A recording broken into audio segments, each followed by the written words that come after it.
Hey everyone, welcome back to our channel TechQuest. I'm back with a new video, and in this video I'm going to be showing you the steps on how you can apply for the credit card of Truist Bank. So make sure to watch this video till the end and follow the instruction. First thing, you need to open up your web browser, and you can use any web browser that is convenient for you. Once you open up your web browser, on the search box type in the link that is www.truist.com/creditcard. You can also find the link on my description box below. So once you type in the link, you'll be directed to the official site. All you need to do is scroll down and then you'll have a list of options.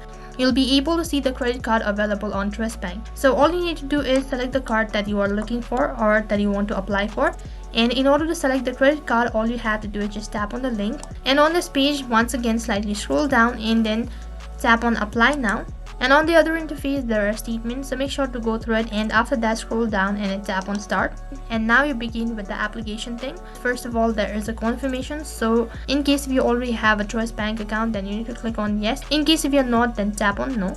So in order to confirm, you need to provide a user ID and password associated to your Truist Bank account. And once you do that, next interface will be directed to the page where you need to provide the information in order to apply for the credit card. So for that, you need to provide a contact information, personal information, business information, and a financial information. So next interface, you need to verify your contact information. So for that, a verification code or a link will be sent through an email or an SMS. And after that, you've successfully verified your account. And after that, you'll be notified about the request. And all you need to do is wait patiently until a couple of days, and after that you'll be able to receive the credit card of Truist Bank. And that is how you can apply for it. That is all for this video. I hope the video was helpful. Make sure to like, share and subscribe to our channel. Thank you for watching.